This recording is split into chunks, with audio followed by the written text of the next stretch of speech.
How to promote your small business? How much is the price of meth? And Jason and Paul, that's me, help solve your problems. All this and more on today's Last Looks. Hit the theme. Last Looks, hold up, we're not done. Gotta call Paul, let's see what is up. On the Discord, a message board, what we did wrong. What's the movie next week? Maybe chat with Jason. Last Looks. Carpe diem to all you shoulder-to-shoulder urinators. I'm your biker gang leader, Paul Scheer, and welcome to How Did This Get Made? Last Looks, where you, the listener, get to voice your issues on Torque. Jason and I answer phone calls on the Helpline, and we reveal next week's movie. Plus, I will share an exclusive bonus scene from our last episode at the end of this episode. But first things first, a big shout out to Dan from Rochester for that amazing theme song. Dan, I hope that's Rochester, New York. And if it is, man, I've been there.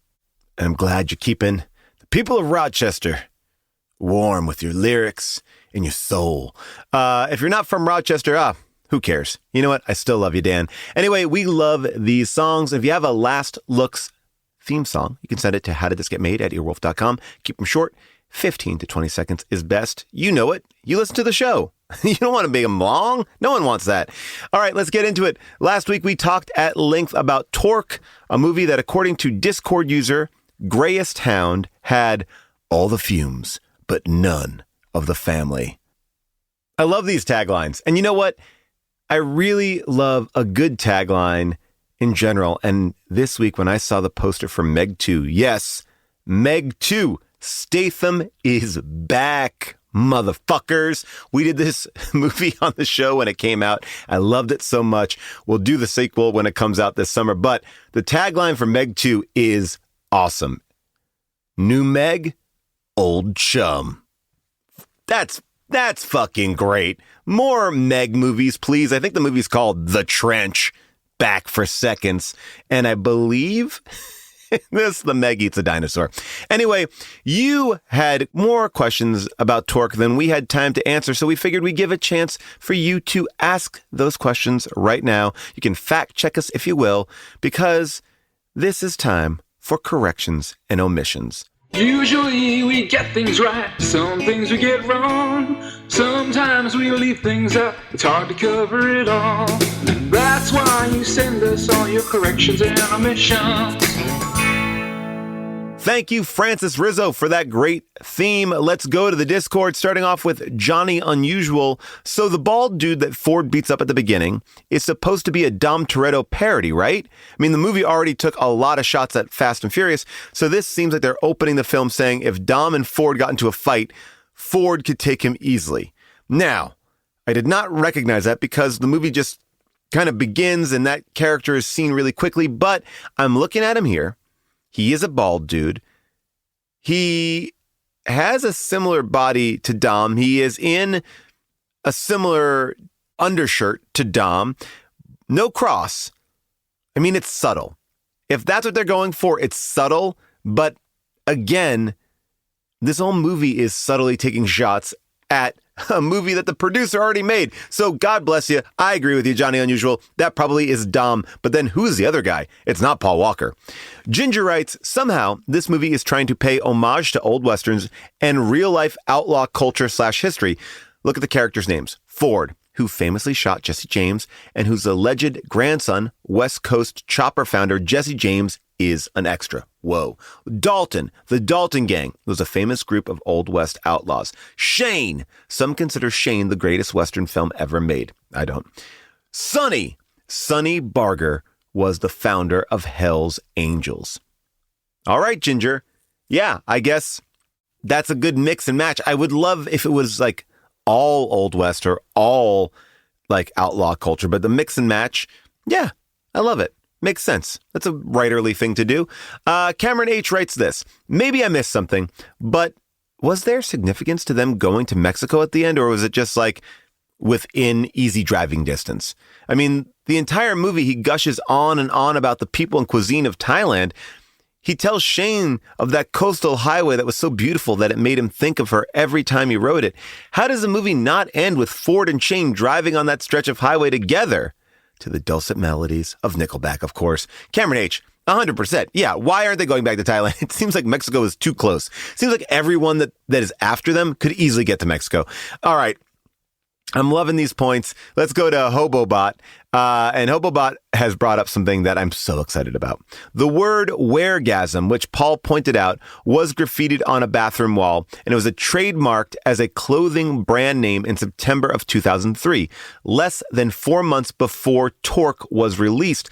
An internet search revealed the logo resembles the bathroom graffiti, and the trademark was filed by Lee Ross, who is listed in the Torque credits on IMDb as paint foreman on the movie. Whoa! No doubt Lee tagged his own small business logo for some street cred with the Hog Riders. Holy shit. Also, this is from Scott, Lee Ross is credited as the lead scenic painter on 65 episodes of Grace and Frankie. We got to ask June about this. Oh my God. We need to start wearing some weregasm. This is already one of the best things that we've uncovered in the history of the podcast. Let's go to the phones. Anna from LA. Hi, Jason, Paul, and June. This is Anna from Los Angeles. I was very fortunate that I was able to attend the show at Largo for Torque. Thinking about this movie and the would-be Torqueverse, I'm so very curious how they landed on Martin Henderson. It really made me think about the casting, and if they had cast someone who was more known for maybe action movies. I guess Ford was cast because he was in The Ring, but it just felt like it could have been better if there was someone like, I don't know, Jason Statham with his like infamous Los Angeles accent, or another sort of up-and-coming action star of the time. Would love to know your thoughts. Thanks. If you're asking me, would Jason Statham make this movie better? The answer is, of course, yes. But I kind of disagree with your thesis because at this point in the early 2000s, I think Hollywood studios were trying to find new leading men for these cheap action movies. And if somebody popped, it would be a great big success. Case in point, we've already mentioned him once here before, Vin Diesel. He was not a known commodity, but then he came in, exploded on the scene. I think they wanted to try to find the next big thing. And there's a lot of movies out there that did not find the next big thing. Doesn't mean that they were bad. They just didn't connect. And maybe the movie was better. Maybe Martin Henderson would have become the next Vin Diesel. I don't know. But yes, if Jason Statham was available, I would put him in here. But I also feel like he wouldn't represent like California outlaw culture as much as we would like. Because then it would be a little bit more like That Dumb Brit. Like I feel like there would be like an energy there. And I don't think that the movie could take on yet another level of social commentary. All right. Cheryl from Utah. Hey, Paul. Cheryl from Utah. I was lucky enough to attend actually the live taping of Torque. Such a delight. And I wanted to ask you about a small moment in the film. When Ice Cube first lands on top of the train, he lifts his already clear visor to, I assume, make even more direct eye contact with Ford, and then ends up putting it right back down. Why do you think he made the choice to lift that visor? Adore the show, and thank you for all you do. Bye. Oh, wow, Cheryl. Thank you for coming out. And by the way, thank you, Anna, for coming out to our Largo shows. We have new Largo shows. We just announced them today. They are on sale right now. Right now. Another residency in June. 3 nights, 3 different movies, at least 2 guests that are already booked, and they're awesome. Hopefully tickets are still available as you listen to this. I know they go quickly. But Cheryl from Utah, look, that was a good thing you realized that Ice Cube is doing a lot of work here. I remember watching Tron, and the lead actor in the movie Tron, not the new one, but the old one, had a pair of glasses. And he took those glasses on, he took them off. He barely was wearing these glasses. And I feel like Ice Cube, I know he rides a hog, I know he is a real motorcycle rider, whatever. He was doing a lot of business in this movie, whether it was sticking that magnet cell phone to his head, reading a map. This guy was doing business. And I feel like, maybe he wanted to make sure his actual eyes got is that him? Okay, it is. Boom. Now I can go off. The idea being maybe there was another white dude running around this train car. It was about him being a professional. He doesn't want to kick the ass of somebody he's not sure is his enemy. So I give it to Ice Cube for, not making his eyes be deceived by the wonderful shade that visor provides. All right. Back to the Discord, Dr. Guts writes, Torque's inconsistent tone seems as if it was a result of the director and the studio having conflicting visions of the movie. Director Joseph Kahn has been quoted as saying, I wanted to do with Fast and Furious movies what Evil Dead 2 did to horror films, a piss-take version of it. These are stupid-ass movies. What if I made one that was really fucking stupid? So Kahn wanted to do a parody of the Fast and Furious movies. Producer Neil Moritz in the studio wanted a more serious film that was simply Fast and Furious, but on motorcycles. It appears that they met somewhere in the middle, and this is what we got. Also, Torque was filmed in 2002 and meant to be released in 2003, but a similar movie called Biker Boys came out around then at the same time, and they pushed the release back to 2004. Now, let's break this down. I had read this as well. I wonder how much of this is like retroactive history, because when Joseph Kahn is saying, I wanted to do with the Fast and Furious movies what Evil Dead 2 did to horror films, at that point, there had only been one Fast and Furious film, and Biker Boys wasn't out. So this was a new idea. Now, I understand that if you wanted to take the piss out of Fast and Furious, great. But I also feel what Evil Dead does is it doesn't take the piss out of a horror movie. It is a horror movie that's incredibly inventive and cool and interesting. But more importantly, it has an amazing lead actor who is hilarious, and that is Bruce Campbell. So could you find a Bruce Campbell for a movie like this? Then maybe it could work, because Martin Henderson ain't that. Adam Scott, sure, but Adam Scott's not the lead character. So I do think there's a little bit of like retroactive history going on here, because I get that, but I also feel like there are ways to have made that movie and still given the producers of this movie what they wanted. Anyway, that's me on my high horse about how to make Evil Dead 2. And I only know so much about Evil Dead 2 because I recently did an Unspooled about it. We had Bruce Campbell on Unspooled, and then we went and did Evil Dead 2. It was great. All right. I was actually curious after hearing this was about Biker Boys. I remember Biker Boys. I actually remember Biker Boys because it was just a silly name. And then SNL did a really hilarious parody of Biker Boys. And take a listen to the Biker Boys trailer. Biker Boys, we set our own rules! For the speed. I think you're crazy. Some people act crazy. For the thrill. You talk like a man, let's see if you can ride like one. For the win. To get it all, you've got to risk it all. Lawrence Fishburne, Derek Luke, Orlando Jones, and Kid Rock. Do you know what we call bikers in the ER? Organ donors. Biker Boys, rated PG-13. This may be something that we have to do in the show. I got to tell Averill about this because you can't see it. And this is what is the problem with this medium when some of the things that we do on this show. But Orlando Jones is wearing a cross necklace like Dom. All right. And Kid Rock is in this. I mean, this could be a next one. So, Scott, thank you for pulling that trailer. Dr. Guts, thanks for bringing this to my attention. Biker Boys, activate. Danny the Wall writes, how much was the meth actually worth?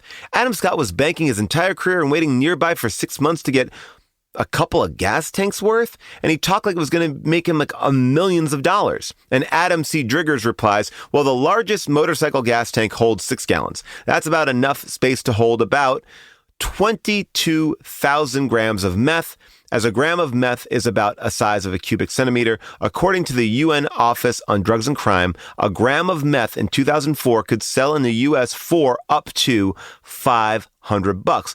Each bike could have contained $11.3 million in meth, or a total value of $22.6 million. So Danny the Wall, bam! Adam C. Driggers just dropped the hammer on you. I mean, I am amazed. And I'm amazed that, Adam, you were not on this movie because we needed that. I would have loved to have had that fact. Just drop it down. Anyway, JXL writes, I have a theory about the shoulder-to-shoulder peeing thing.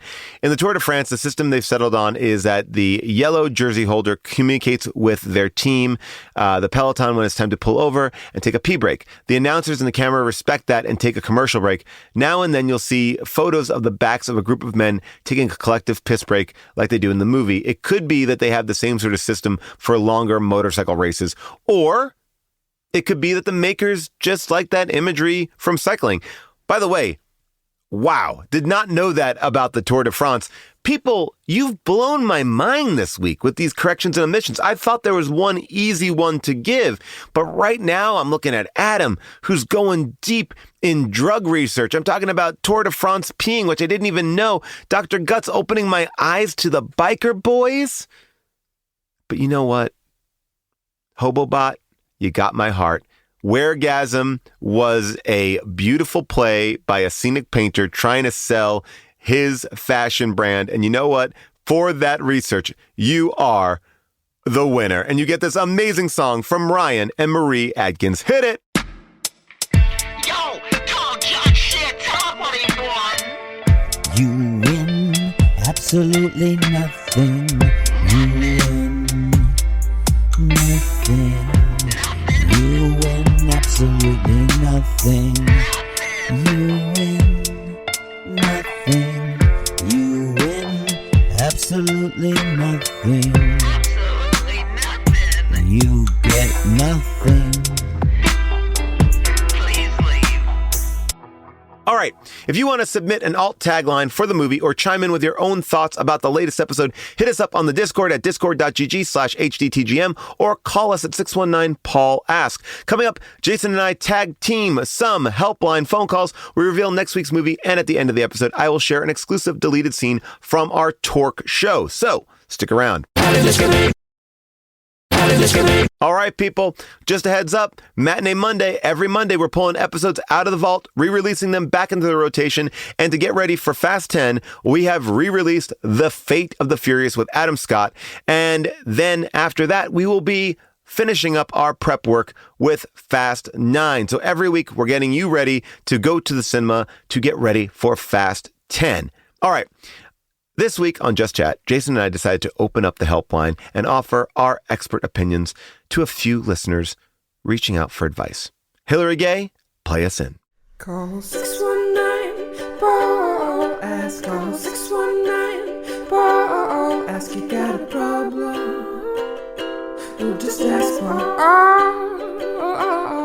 You got some problems in your life? Well, just ask Paul.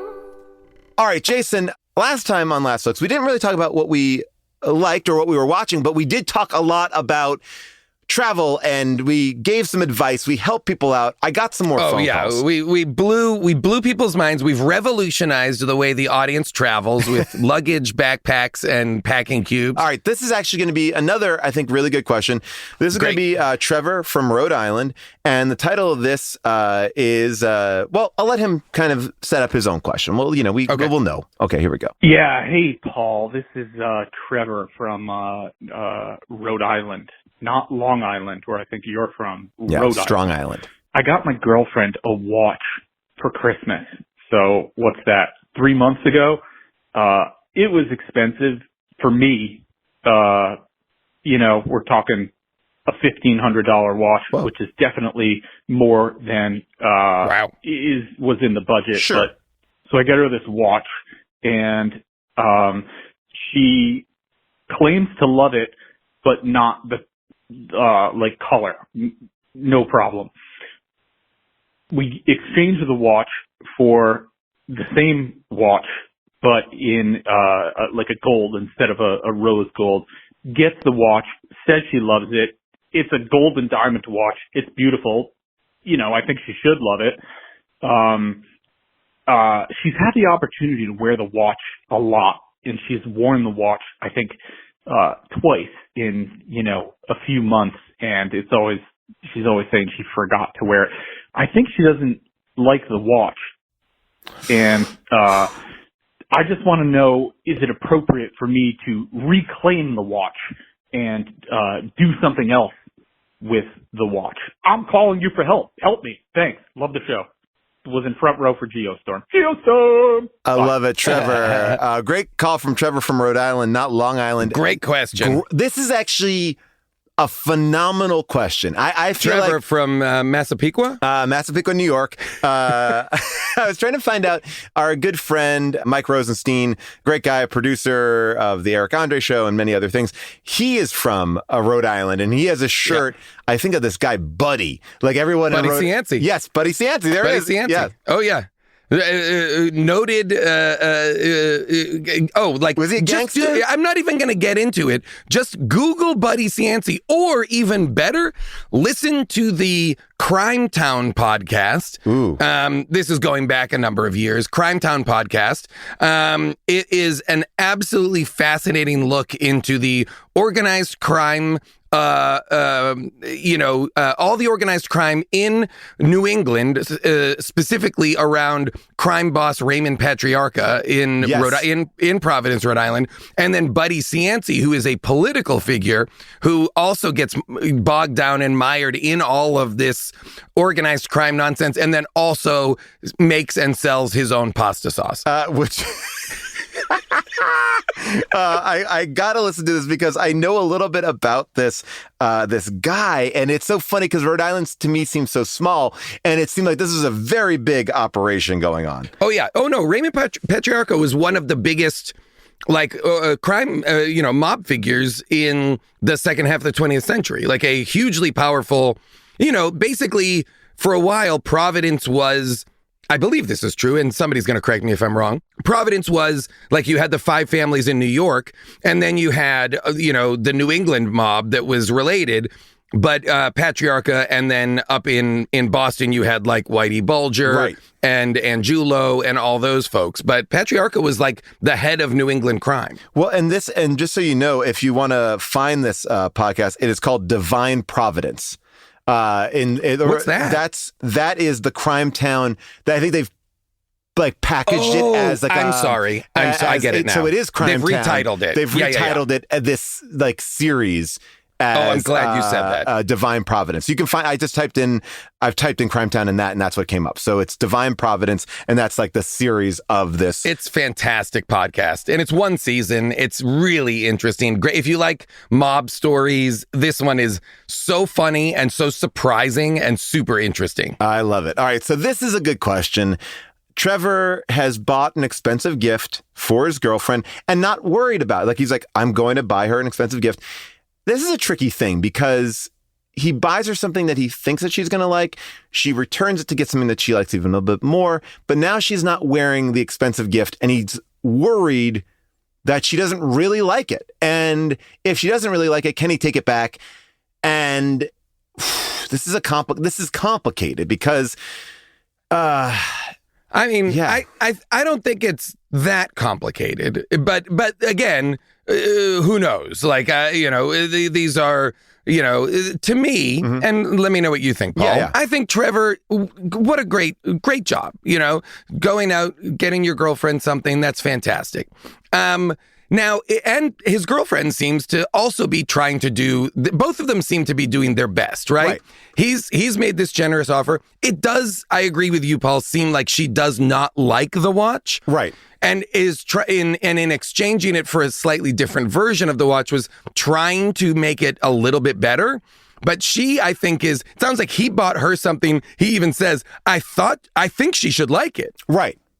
He thinks she should like it. That's not up to you, Trevor. It's not up to you to decide what you think she would like. What you should do is say, hey, go to her and say, hey, I loved getting you this gift. It was, wonderful. Right. But based on the fact that you're not wearing it, I think you might not like it, which is fine. Right. I took a chance. Trevor, correct me if I'm wrong, but you didn't buy a watch she saw on a website or something or in a window and said, I like that. And you went and got it.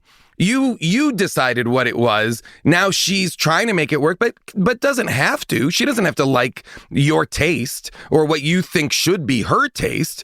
And so I would go to her and say, can we return the watch, and why don't we shop together for something you would like and you would wear? I think you will be happy that she's wearing whatever you got her, and I think it's hurting your feelings now that she's not. Yeah, right? and I'll say a couple things too about this. I'm not married. No, but I think that but I think that you're approaching this in the right way. I think that it's hard to buy anyone. I have a big theory on stuff, which is I don't think you should buy art for anyone. I don't think that you should buy very expensive things for people unless you know exactly that they want that. Like, like for example, I know that June has mentioned at a certain point, like she wants a tennis bracelet, like that kind of, like that, that in my mind at one point, if I have the means, that's something that I know I could probably nail to a certain degree, but I would put a lot of thought into it. Like I wouldn't just go out and buy her something willy-nilly. I've bought June a really nice watch, an antique watch, because I knew that she liked something from that thing. So whenever I do spend money, I really think about that. But it's very hard to buy art, jewelry, things like that. Anything's personal, like a person. I was just going to say anything that's personal, or that feeling, that person might have a personal feeling about it, and how it reflects on their personal aesthetic, or their what they perceive of as their style, or whatever. Anything that you're buying that someone else has to wear every day, yes, or someone else has to say this is my taste. I think that's dangerous until you really are dialed into their taste. And even then, you can make a mistake. And I just want to say to Trevor, I feel like Trevor is almost mad about it. Right. Maybe I'm mischaracterizing it. I think you're right. I think he's upset. You cannot be mad, Trevor. She has done nothing wrong. Just because she's not received your gift the way you wanted it to be received. Right. And that's not the game, but right? I think that when you do these purchases, and this is how I'm going in a roundabout way. When I do a purchase that I'm unsure about, the one thing that I make sure that I know is that I can return it. Right. Yeah. I get myself an out, and I give them an out. And I say to them very matter of factly, I've done this in the past where I will give a nice gift and I will let them, I say them, because I think this is universal to a certain degree. If you're spending money on somebody, even a good friend or whatever, I want have the moment, enjoy the gift. Oh my gosh, I love this watch. This is so great. Blah, blah, blah. And then what I'll do on the sly, as I'll say, hey, by the way, here's a gift receipt in case you want to return it. In case, it's sort of like you can leave me out of it. Leave me out of not that I want, but it may make it easier for some people. Some people may not want to tell you, and June could go off and return something I gave her, and then God bless. I don't have to know. It's not a big deal, but she got whatever. Well, I want somebody to have a thing that they're going to be excited to have. Yes, me too. That's the thing. I want them to have something nice. Yeah. And that's, and you want that feeling. And I think, Trevor, be careful of trying to chase the feeling of a victory for you. The gift is for her. The hardest thing, it's not so you can have a win. Yes. It's so that she can have something she loves, right? 100%. And you're not always going to nail it, and that's okay. I remember when I was a kid, it almost reminds me of when I was a little kid. I got my mom a necklace for Christmas that was C-3PO. Yes. And then months later, I said, tears in my eyes. I only know this because it's been told to me. One of those stories. Tears in my eyes, so upset, asking, because I would ask my mom if she was going out or if we were going somewhere, if she was going to wear it. Oh, I love this. And then I was upset because she wasn't wearing it. She wasn't wearing the C-3PO necklace. So then she told me she would wear it out the house. To be I'm leaving, goodbye, and then take it off. Oh, what a cute But thing. very cute. And then that C-3PO was turned into a Christmas tree ornament, which is pretty great. I love that. Now, also, we'll put into the mix that the truth is watches don't go with everything. Like a guy may have like a couple of watches, unless you're John Mayer or something like that. And then you got like a whole fucking, closet full. But like, watch closet. Watch it's closet. Like that's a Bob Duca list. Watch closet. I got a Rolex and Potemkin.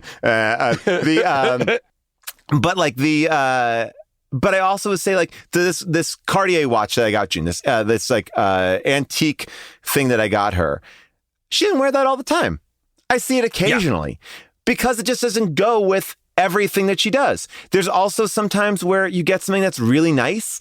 And I know that like there are things that June doesn't feel comfortable wearing every day, or like jewelry is also like, it's not like, well, I have it, I gotta wear it. Like it may just be something that comes out. It's an accessory. Yes. I think for I will say for women, I think watches and all that stuff is more in line with jewelry, stuff that can be changed out every day, stuff that different things go with different looks or different events or different this or that. Get one versus wear a guy. A guy throws a watch on and it doesn't come off for like the next, I mean, I don't wear a watch, but like a lot of guys just put a watch on and it's done. It's there. Yeah, you got a watch. And it's like, I wear that watch every day. See you later. It tells my time. It's a tool.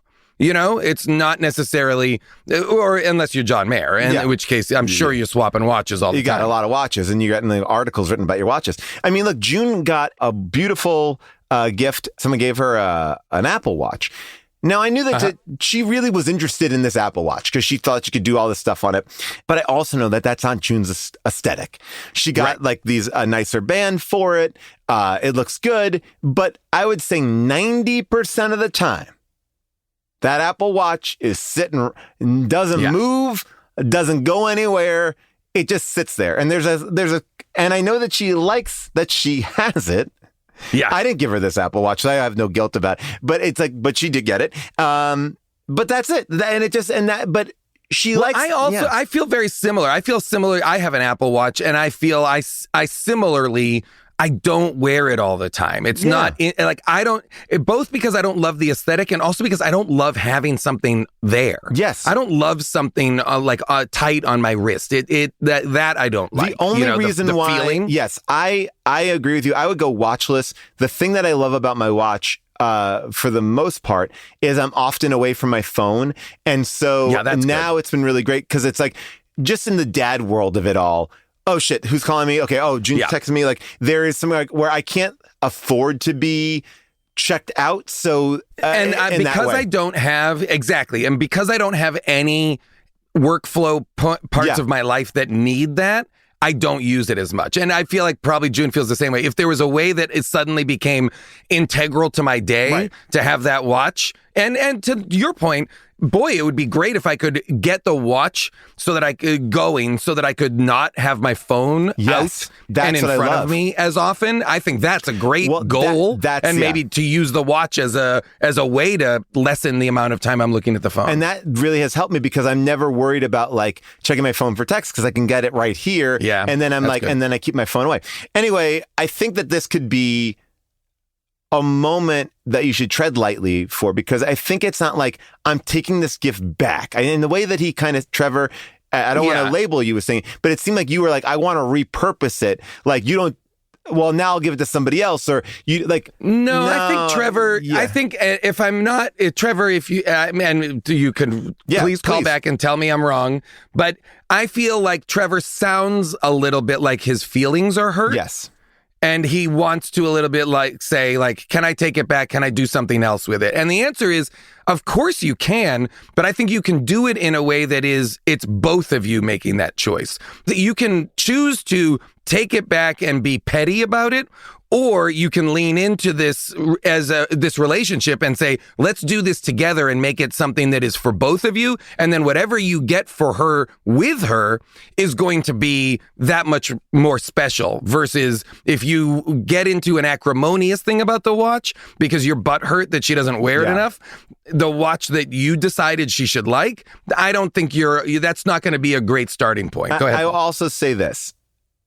In a relationship, you owe it to your partner on both sides to be honest when you know something is expensive and has changed hands. Like if I get a shirt I don't love, I'm not going to go stand on circumstance and try to like, I don't really like it, I'll return it. Like sometimes I'll just eat shit on like as anything. Like, okay, yeah, It's not my favorite thing, but I'll wear it and I'll wear it for you and whatever. But if you know money has been spent and this is an expensive gift, I also think that you owe it to your partner to be honest. And if you didn't want that rose gold thing or like, I don't know where she stands on this. I think that is also an important step of the relationship because a gift will never break a relationship and if it does, you shouldn't be in that relationship because I think we all understand this idea. Like, it's not my thing. I don't really love it. I love the thought. I love the sentiment. I love that you thought of me and thought this is great. It's just not my blank. It's not my style. It's not my thing. Here's the thing. I think that right now, not to belabor this, but right now, Trevor, both you and your girlfriend are experiencing a sense of anxiety or unease around this watch, and you're experiencing it separately and as individuals. This is an opportunity for you to come together to solve this problem together and make this a both of you problem. 100%. Trust me, she will be happy to be brought into this conversation and you will be happy to be having it with her because both of you feel individually weird about the watch right now. And she doesn't love it. You want her to love it. That's okay that she doesn't love it. That's not a rejection of you. No, the thought is what matters. And the truth is this, it's going to make your relationship better. If that's the case. By the way, I also buy that there's maybe a world in which she says, actually, I do like it. I just don't wear it all the time. I feel like, and I don't know, Paul, I feel like this happens a lot with guys and engagement rings. Oh, yeah. That was the most, that was really hard for me. I bought an engagement ring without knowing if June was going to like it. That was traumatic. And I feel like engagement rings should come with like a little tag of like, you can return, because I don't want to, like, I didn't want to do the thing where I wanted to propose to June with a ring. I think maybe I'm old fashioned in that way, and like I know some people go shopping before and stuff like that. And I really debated, and it took me about 3 months to kind of find the ring and look and find it. And I got something that I liked that I could afford, and I was really happy with it. And June really loved it. She's since lost 2 of them, and now we don't have any of them. Well, she loves them so much that she's turned it into a bit of a game. I told her a scavenger hunt, if you will. I did say to her, I said, I'm not going to buy you a third engagement ring. Because I know that she does love it. And she's lost, I think she lost it in our San Francisco show. I'm not quite sure. We were, she had like a little, she was moisturizing her hands and she thinks she took it off in the dressing room and it's forever lost. Oh no. I know. And the other time she lost it was she was shooting long shot. She was getting on a boat and someone was helping her on the boat and they just ripped it off her hand. I know she didn't even make the safe door, but anyway, that was a really traumatic thing, but I really tried to make sure, not traumatic, but daunting. I wanted to make sure she liked it, and I didn't want to make sure that she didn't felt like okay to say I don't like it because I had a return window. I did figure out that. But that's the thing is I feel like it causes a lot of anxiety. Yeah. I think especially for younger couples who do have a lot of themselves put into things so that when it doesn't go well, it seems like, oh no, are you rejecting me versus oh no, this might not be my aesthetic or this might not be what I want to wear every day. And that's okay. It's not a rejection of you. 100%. All right, let's take one more call and let's see what we got here. This is our next call. I don't even know what this one's about. All right, this one's just titled Niece, and it's from Ryan in Tarzana. Here we go. Hi, Paul. This is Ryan from Tarzana. My wife and I have a problem with our 9-year-old niece and her parents. My brother-in-law and his wife got divorced when my niece, about a year ago, and they got divorced over parenting styles. And when I hang out with my niece, when it's just me and my wife, or with the brother-in-law, she acts like a normal 9-year-old. She's polite. She talks about school and all that stuff. But when we hang out with her mom, she regresses into a toddler state where she throws fits. She interrupts conversations. She doesn't sit right. She doesn't eat her food.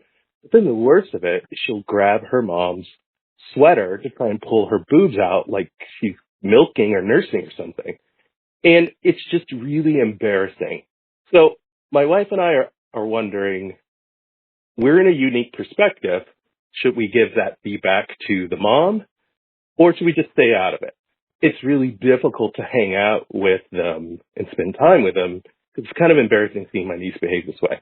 Anyway, let me know your thoughts. Thanks. Bye. All right. This is an interesting question. Whoa. Wow. This is a lot to take in. Now, I know you do a lot of work with your nieces. I mean, you have a great relationship with your nieces, right? Oh, yeah. They are older, though. Wait, how old did he say this niece is? She seems young. I mean, for the behavior that she's displaying. Close enough to breastfeeding age. Yes, but 9. She's 9. Wow. Oh, whoa. Okay, hang on.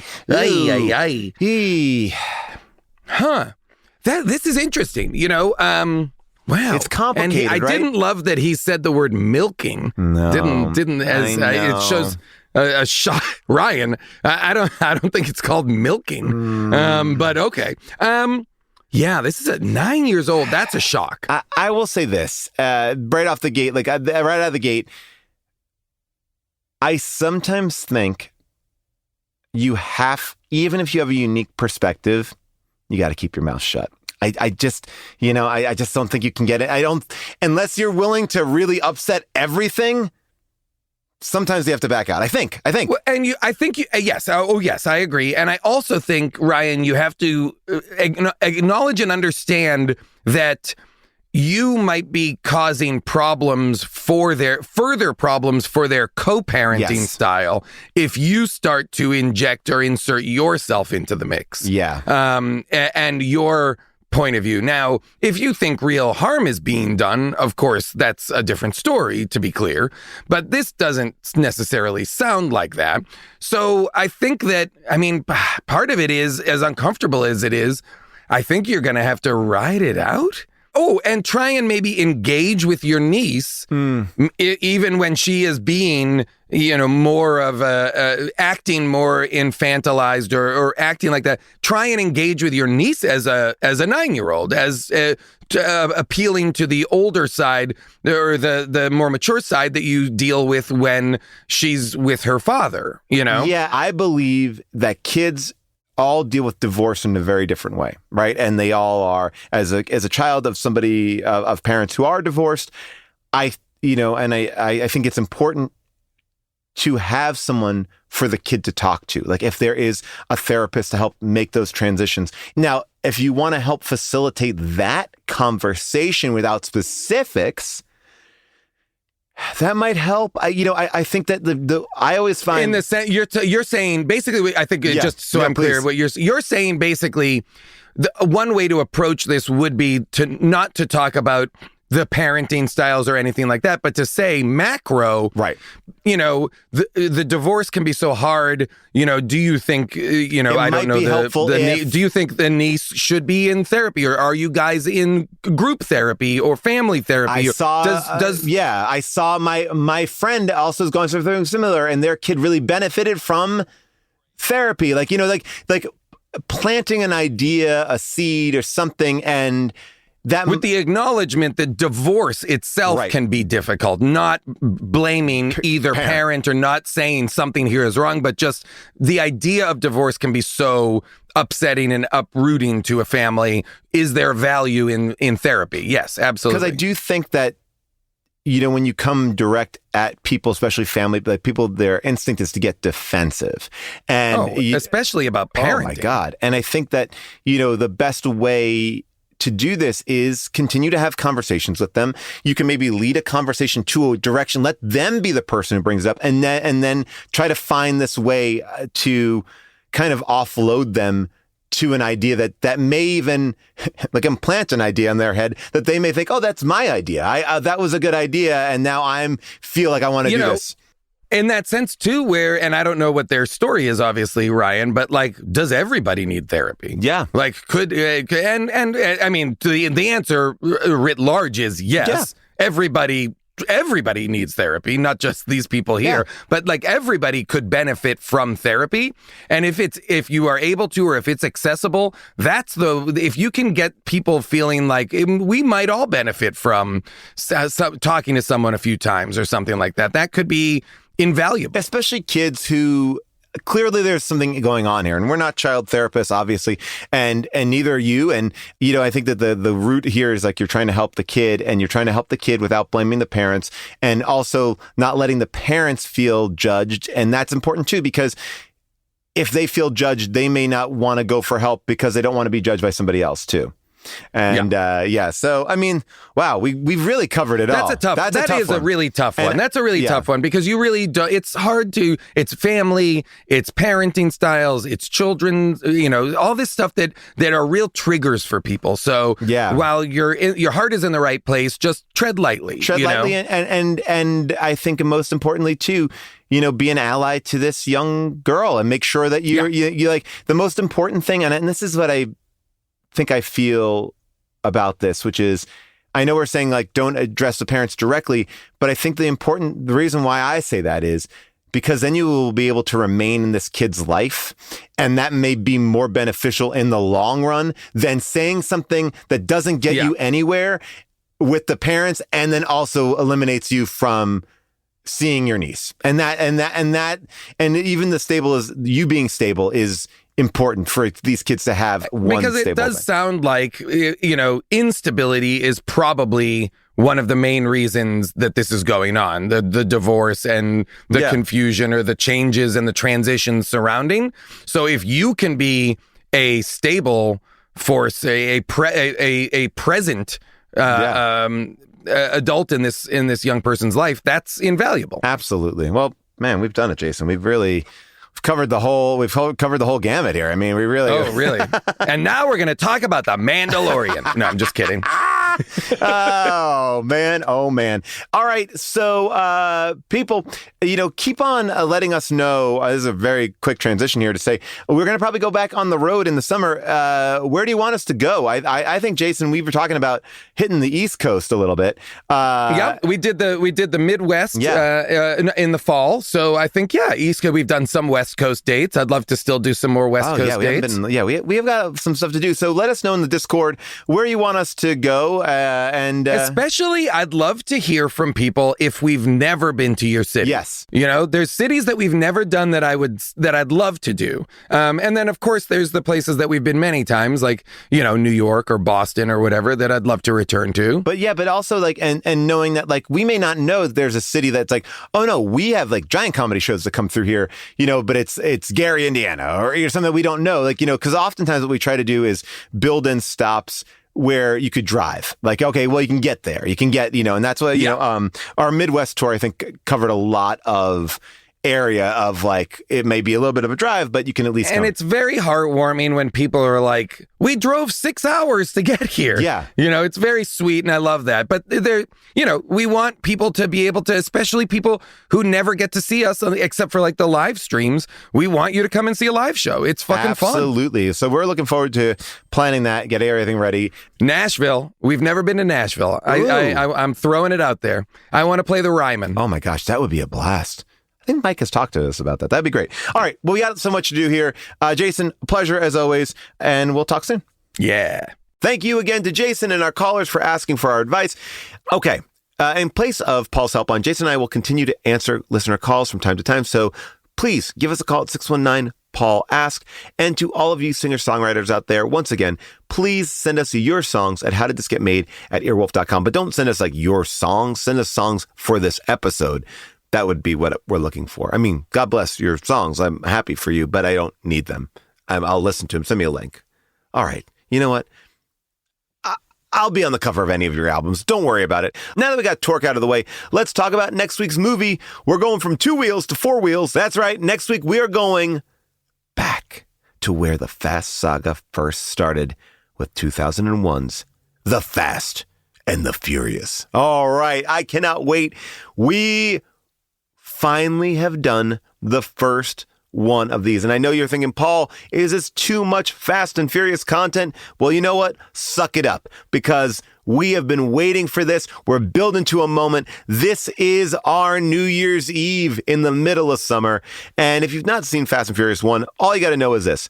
A new guy shows up. His name is Brian O'Connor. Is he cool? Is he not? Anyway, he's trying to find out some information about this LA street racing gang who uses souped up cars and harpoon guns to steal DVD players from moving trucks. When Brian becomes enamored with the street racing world, he must decide where his loyalties lie, as a cop or as a bad guy.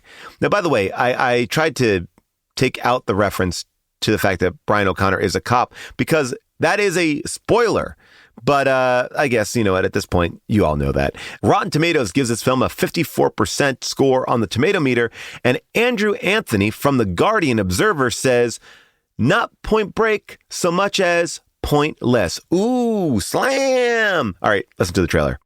I live my life a quarter mile at a time. For those 10 seconds or less, I'm free. In this world, the only thing more dangerous than the risks they take. Whatever it is you're in on, I want in on it too. Is the truth. You a cop? The Fast and the Furious. Drive safe. Rated PG-13. You can stream The Fast and Furious on TNT, DirecTV apps, and you can rent it on Apple TV, Prime Video, YouTube, or Google Play. And of course, Hoopla, your library source for all things free from your local library. Now, we have a deleted scene coming up, but first, let me remind you to rate and review the show. It helps. And if you listen on Apple Podcasts, make sure you're following us. Visit us on social media. And for commercial-free access to How Did This Get Made in our entire archive and so much more, sign up for Stitcher Premium for a 1-month free trial. Use the code BONKERS. A big thank you to our producers, Scott Sani and Molly Reynolds, our movie-picking producer, Avril Halley, our engineer, Alex Gonzalez, our publisher, July Diaz, and Jess Cisneros, who makes our amazing social media videos. All right, I promised you a deleted scene, and here we go. I wanted to call attention to a Corrections and Omissions submission from a Discord user named Jabba Joe, who wrote in to say that we forgot to talk about the scene where Adam Scott uses a giant prop key to start his car. Well, Jabba Joe, we did forget to discuss that during the show, but an audience member did bring it up during the Q&A, so take a listen to this bonus deleted scene from our Torque show where we talk about Adam Scott's giant key and a whole lot more. Okay, sir, your name, your gang name, and your question. My name is Tom. My gang name is the Torkelsons. Love it. My question was, did anybody else notice Adam Scott's giant key? Oh, yeah. When he starts the car, it almost looks like he puts a hard drive, like an old school, like G-Tech external hard drive into It's another one of those, there's a lot of music video shots in this where it's hyper close up. You also have a number of shots that appear to suggest that the interior of a motorcycle has a nervous system like a human body. Like they move through the motorcycle's interior, but what's in there seems to be veins and heart and like body parts. That's the body work that they're referring to. I was like, please let David Cronenberg direct Torque 2. Torque 2 Crash? Still torquing. On that giant key, we see a POV of underneath the train tracks. This gives us the POV of a keyhole in a Hummer receiving a key. It's very phallic and exciting. I also think that Adam Scott's character was equipped with the rig that they used to put on that MTV show called Scared. Remember that? It was like a show where they would put like teenagers in a haunted house. Fear. Yeah. So the camera is like right here. So you're just watching people go, and because his shots, when his car flips, it's like, That's the best part of the movie is when he floors it. And she's like, what are you doing? He's like, those two motorcycles made it. The Hummer does like a perfect corkscrew like 12 fucking times. And lands on top of another car. Yeah. And then he goes, yeah, shut up. There's a bunch of bad ADR. He said shut up. That made me laugh so. I literally laughed out loud. I was crying. Shut up. Shut up. So funny. But I also like, and I feel like what that moment really brought out to me was how much we don't scream in movies. Like, he was in a death-defying moment. He's like, like I feel like movies would be so much better if like everyone's like, Every movie should be 4 hours long and have 20-minute sequences where every character's like, what the fuck, dude? We were on top of the fucking train. Well, that's like Are you Ford. fucking kidding me? Ford, if the movie takes place in what? I'm going to say 7 hours. The number of things that happened to Ford in those 7 hours. We're supposed to believe he landed from Thailand that morning. And, or something. and even if you just hit the end of the movie, at the end of the movie, he rides the motorcycle that breaks the sound barrier through the city streets. It double spirals, lands on top of the bad guy's motorcycle. It explodes. He's rocketed forward. A bus almost runs his head over. The tire goes right here. And he shrugs like when he sees it, he's like, oh. Shane's like, should we get out of here? And he's like, all right. I'm cool. Torque. Oh, can I just interrupt for 1 second? I'm so sorry. Yeah. But just before the line, which you guys said, where the car flips over and he goes, shut up, he says, 80-yard line. Thank God for airbags. Right. Because some executive was like, how did they live through that? Can we put a joke in there?